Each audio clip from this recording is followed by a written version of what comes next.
When you think about businesses that are selling through the roof, like Aloe or Allbirds, sure, you think about a great product, a cool brand, and great marketing.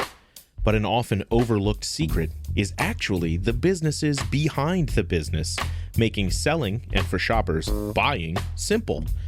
For millions of businesses, that business is Shopify. Nobody does online business better than Shopify.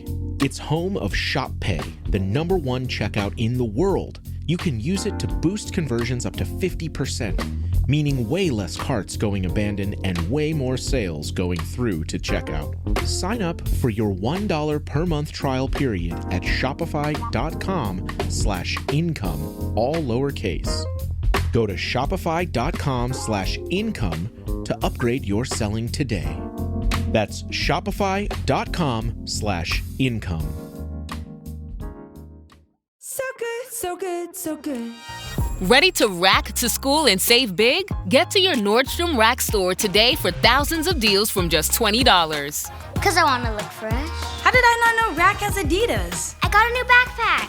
Score everyone's favorite denim, sneakers, boots, and activewear from Nike, Levi's, Steve Madden, Madewell, and Free People. Great brands, great prices. Everyone's got a reason to rack. Shop Nordstrom Rack and make it the best school year ever. This content may not be suitable for all audiences. Listener discretion advised. When we got outside, a car pulled up, blocking our path. Its back door opened, and in a flash, one of the men from earlier tried to grab my cousin's arm. I was terrified, wriggling in an attempt to break free, but his grip grew tighter and tighter. It was no use. My mind was racing. It was dark. He and I were alone together. I needed to get to my car, ASAP. From Killer Podcasts. True tales of horror, bizarre happenings, unexplainable events. This is Disturbed.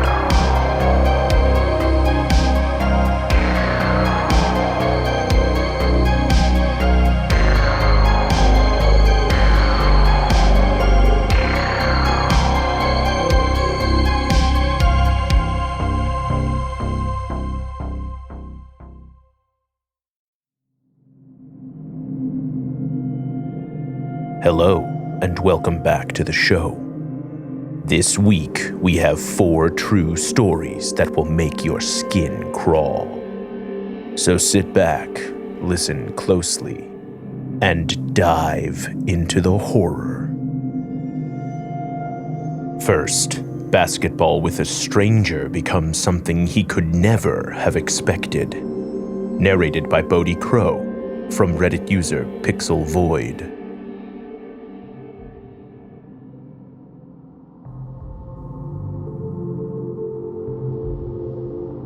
When I was 8, I lived on a very small cul-de-sac on a wooded lake. The area had mostly seasonal houses, but my street and a few others had year-round residents. As a result, everyone knew everyone, and you could always identify who was who simply based on the car they drove. One fall, after getting home from school, I decided to play basketball. I smiled at my mom through the window, who waved back, and tossed my backpack on the front lawn. Our hoop was on the curb, so I'd always play in the street and just get out of the way when a car came. After playing for a bit, a car turned down my street that I didn't recognize. I thought it was weird because all the other adults in the street were at work, so it's not like they'd be expecting visitors, and we didn't get many out-of-towners in the fall. I moved out of the way and let it pass, thinking someone just wanted to take a quick look at the lake. The car turned around in the cul-de-sac and headed back my way. I stood on the side of the street, waiting for it to pass, but it pulled up next to me. The window rolled down to reveal a handsome man in his 30s, dressed like he was going to a frat party. "Hey kid, let me see the ball." This guy seemed cool, so I handed him the ball and he got out of the car, leaving the door open.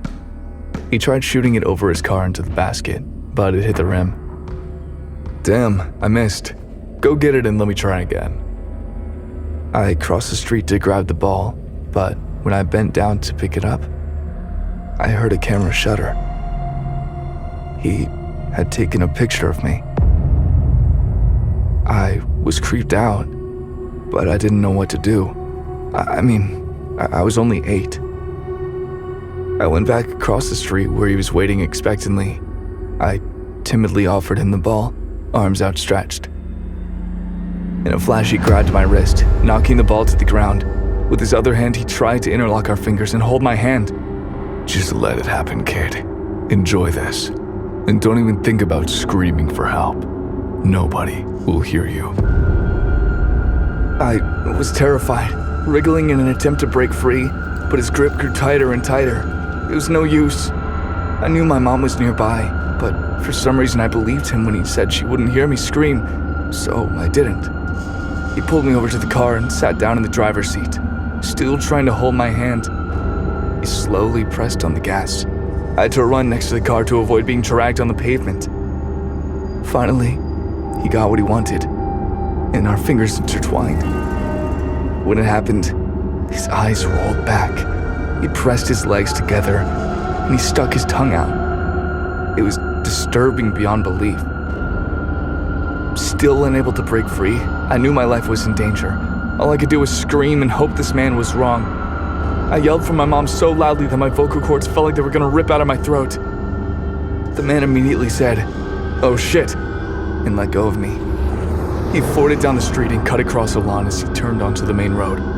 My mom came running out and saw him taking off. She tried to get his plate, but she didn't get a good look.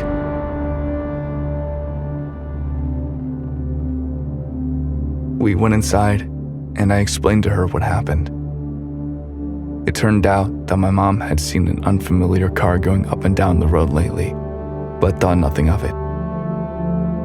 We updated my dad when he got home.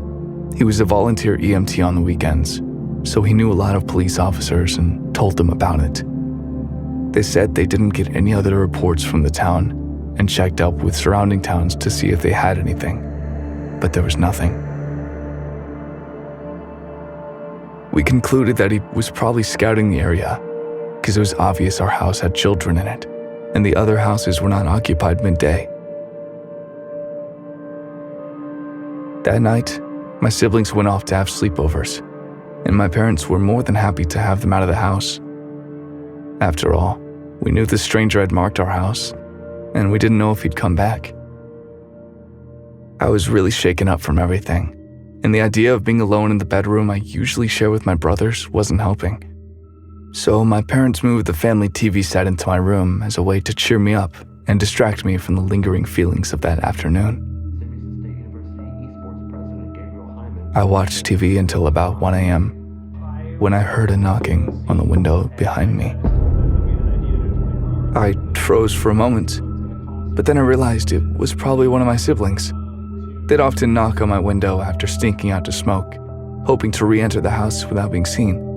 Maybe they had come back for something. Still, I was really on edge, and I didn't want to take any chances. I turned on all the lights in my room, went to my parents' room, and woke up my mom. After telling her what I heard, she went to peer through the window. The man from earlier was standing directly outside the window, looking in at us. She screamed, waking up my dad. The stranger looked at us and just yelled, "I just wanted to hold his hand." My dad grabbed the baseball bat he kept in the corner of the room and burst outside, wearing nothing but his underwear. Unfortunately, he wasn't fast enough. The man was already deep into the woods behind our house, sprinting away.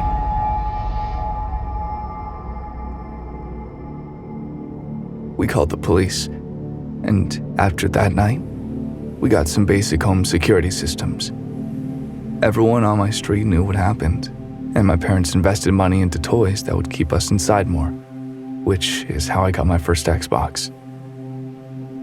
Thankfully, nothing ever happened again, but it's crazy how close I was to being kidnapped. Cul-de-sacs really aren't as safe as people think they are.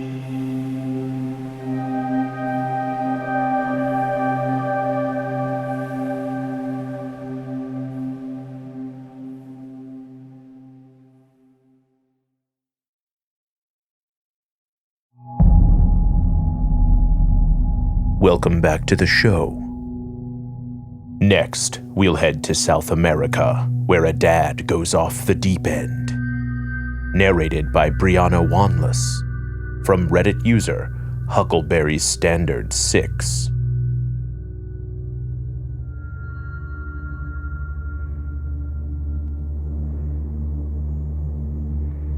When I was 11, I lived in one of the most dangerous neighborhoods in my city, an area overrun by drug trafficking. My family was poor, so it was the only place we could afford to live. In fact, my house was hand-built by my parents. They hadn't finished it, though. There were piles of construction materials everywhere, bare brick walls, mold, and water damage. It was crumbling, much like my parents' relationship had 2 years prior. My father was violent, unfaithful, and never helped with anything, so my mom had left him. After spending 2 years in another city, she and I had returned. And she had her own place where I spent my weekdays.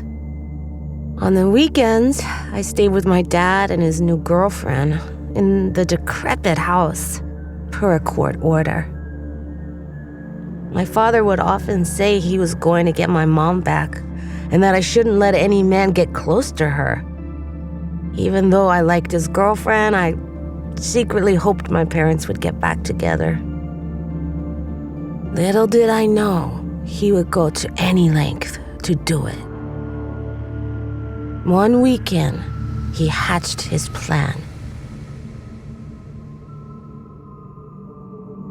It was nearly time for him to return me to my mom. But instead of following our usual routine, he suddenly ordered his girlfriend to leave the house. She started to protest, but he shouted at her until she left. With her gone, he took me down the street to a house I didn't recognize. He introduced me to the owner, a woman, and told me I'd be staying there a while. I didn't understand what was happening, but the woman was very nice. She smiled warmly and offered me a big glass of chocolate milk, my favorite. Very quickly after drinking it, I started feeling incredibly sleepy. Everything faded to black. With his daughter out cold, my dad left to go meet my mom at the normal handoff spot, leaving me with this strange woman. We later learned this was his mistress, and my dad had enlisted her help to drug me. When he showed up to the meeting place without me, my mom was understandably confused. My dad told her that she'd never see me again unless she agreed to get back together with him. Then he walked away. My mom completely lost it. She ran to her house screaming, frantically searching for me, but I wasn't there. When my dad returned home without me, she made a threat of her own. Give back her baby, or she'll get the local drug dealers to kill him. He knew she wasn't bluffing. Hell, half the neighborhood could hear her screaming.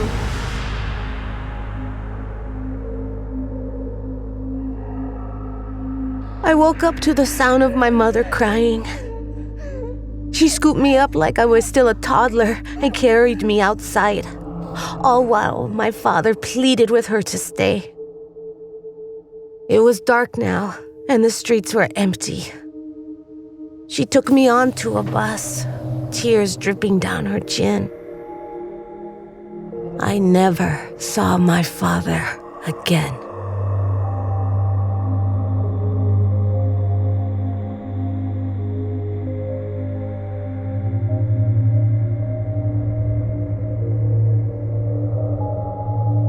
In a rough neighborhood, new tenants get a violent reality check.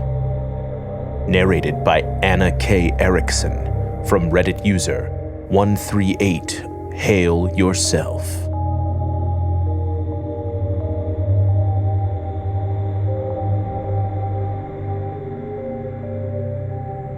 When I was in my early 20s, I decided to open a store with my friends. We rented a building that had a storefront and an apartment above it where we planned on living. It was in a rough neighborhood, but the area had started taking some really great strides in the right direction. There were several independently owned restaurants and bars that were making such a positive impact, and we hoped to follow in their footsteps. Directly across from our new home was a bar. We had heard some really not great stories about it, but I wanted to give it a fair shot. On a random Tuesday at 11 a.m., I went with my cousin to give it a fair shot. It was like any dive bar in the Midwest. There were photos of old musicians on the walls, graffiti in the bathroom, and plenty of ripped leather stools. We ordered beers and sat down at the bar. A group of guys followed us in. They walked up behind us, sandwiching us between them and the bar. They asked for a few dollars, which we politely declined. In an attempt to end the interaction, we turned back toward the bar, but one of the guys stuck his hand out, getting our attention. "I can show you a new life," he said. I looked down, and he was holding a bag of Coke. My cousin and I quickly and awkwardly excused ourselves, and we went to the bathroom for some refuge. It wasn't just the drugs. Something was off with these guys. Why would they ask for money, then offer drugs? And why would they single out two women? We decided the best thing was to leave. We exited the restroom and notified the bartender about their weird behavior before heading out. The men followed right behind us. When we got outside, a car pulled up, blocking our path. Its back door opened, and in a flash, one of the men from earlier tried to grab my cousin's arm. She pulled it away at the last second and screamed. I took her hand and we sprinted to her car, which was around the corner. We threw ourselves inside and locked the doors immediately before breaking out into a sob. The mysterious car drove off and the men disappeared.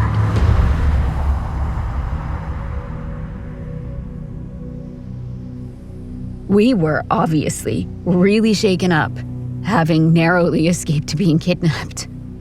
But there wasn't much we could do about it. In the eyes of the law, nothing actually happened.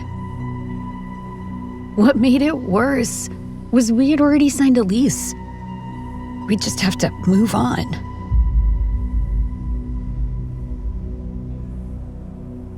A month later, I spotted someone from my window. It was a guy from the car.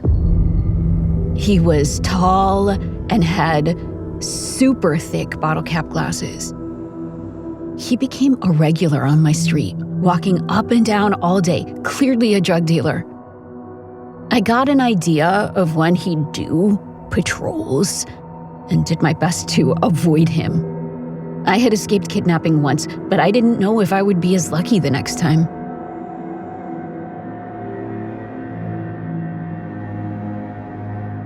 One afternoon, after we had all moved in, I saw him again. We were right outside of the apartment when we heard screaming down the block. People were running toward us and hiding behind buildings. Then, almost in slow motion, I saw the man in the bottle cap glasses running through the crowd. He was holding his jaw, or what was left of it. He had been shot in the face and was bleeding like crazy, searching for cover. We ran to safety, and thankfully, none of us were hurt. The next day, I took a walk and saw the trail of blood he left on the street. I had no idea if he got to a hospital. I really worried about what kind of stuff might happen to us with this new store and living above it. Despite what we went through in those early months, I quickly became enamored with the sense of community the neighborhood had. everyone cared for each other, and they were willing to put in the effort to improve their home. Flash forward about 3 years later. The kindness and resilience of my new neighbors had inspired me to take a homelessness and society course, which I thought would help me lend a hand. It was a very small class, and I was one of the first students to arrive on day one. I minded my own business, glancing up as the classmates filtered in. Then, I saw him. Bottle cap glasses, super tall, and now with absolutely horrible scarring on his chin. I was immediately frozen. I was so afraid he would recognize me. But then, we went around and explained why we each decided to take this course. He went first. He said he was involved in some really terrible things, was shot in the face and sent to prison. Then he discovered that he wanted to change and help this community instead of being a stain, as he said. We all clapped and welcomed him to the class. I never told him that I was there. He was nice, and I'm sure it would have been okay for me to bring up. But I just didn't want to open any wounds for him. It was clear that he had become a better man, and although that doesn't make up for what he did to my cousin and I forgave him.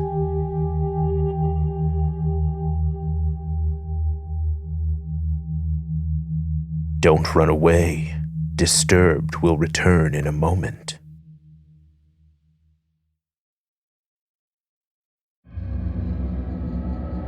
Finally, a student heads home after her late-night study sesh, but she's being followed. Narrated by Lizz Kellermann, from Reddit user PlentyCup5152.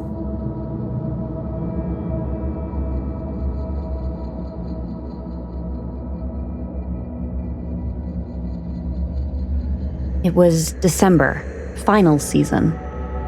I had just wrapped up my nighttime study session at the campus library, and I headed to my car a little before 10. The parking lot was noticeably empty. Most students didn't want to spend their Friday night at the library, so there were only a handful of cars and no foot traffic. It didn't help that the lot faced a forest. Other than the rustling of trees, it was silent. My car was at the far end of the parking lot, which sat on a hill. Its 3 sections looked like large stairs cascading down towards the library from a small side street. As I began the trek up towards my car, another vehicle drove into the lot and down to the first section where I was. It pulled into a spot, briefly blinding me with its headlights before it cut the engine. It was a black Honda Civic, the same car my friend drove. So I thought it must be her. After all, who would be pulling into the library so late? I turned to go say hi, but someone else got out of the car. He was tall, thin, and wearing all black. Realizing my mistake, I started heading back towards the top of the lot. Then, I heard his footsteps behind me. Instead of going towards the library, he was following me up the lot. Alarm bells were ringing in my head. I couldn't think of a single good reason for him to be going in the same direction as me. If he wanted to go to the street, why didn't he park in that section of the lot, right by it? I didn't want to risk turning around, and my phone was dead. So the only thing I could do was quicken my pace to my car. I was in the second lot at this point, halfway there. My mind was racing. It was dark. He and I were alone together, right by a forest. I needed to get to my car, ASAP. I stepped into the third section, where I finally had a sight line to my car. Then I saw something that made my heart sink. There was another man. He was standing on the sidewalk right in front of my car hood, pacing back and forth, smoking a cigarette. I was sure they were here to kill me, but all I could do was get to the car as fast as possible. I nervously glanced back at the guy following me, and to my surprise, he stopped in his tracks. But it wasn't me that made him stop. He had spotted the man on the sidewalk. After a brief moment of thought, he spun around and headed back to his car. Confused, I looked forward towards the man on the sidewalk again. He had stepped into the light of a street lamp, becoming clearly visible. I didn't notice it before. He was wearing all white, and the light above him made his clothes glow softly. There was something warm about him. I didn't let all this weirdness slow me down. I got to my car, hastily locked the doors, and put the heat on high. Through the frosted windshield, I saw the lights of a Honda Civic turn on. Fuck, this isn't over, I thought. He's going to follow me in his car. I frantically pulled out of the lot while every part of my body was shaking. Why was he leaving? He had just arrived. I drove away from the library with the Honda trailing not far behind. I needed to shake him. I flew down side streets and took erratic turns, but the Honda was still in my rear view. Once I reached the busy side of campus, I nuzzled myself into traffic, turning and merging my way through so that there was no way the Honda could keep up. Once I had lost sight of him, I hopped on the highway and headed home.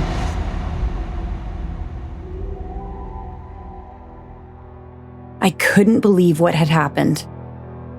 I feel like I escaped something very, very bad by sheer luck of this other man who happened to be there. Once I got home, I realized the imagery of the all-white outfit juxtaposed against the all-black outfit of the stalker was weirdly on the nose. I'm not very religious, but I believe that man was my guardian angel. I feel so lucky to be alive.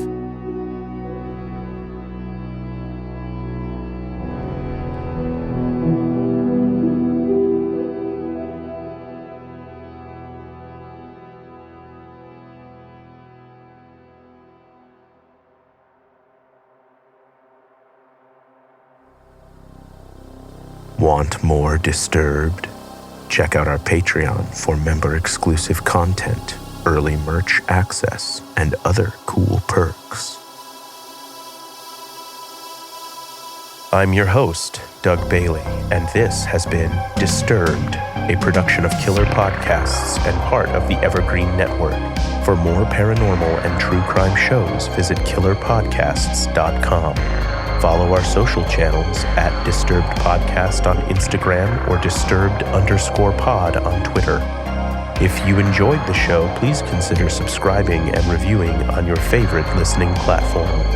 Share your own true horror story at disturbedpodcast.com. Music by Epidemic Sound and by Carl Casey at White Bat Audio. Our producer is Declan Roars. Audio engineering by Nathan Corson, Will Pritz, and Sean Rule Hoffman. Executive producer Bridget Coyne. Until next time, stay safe out there.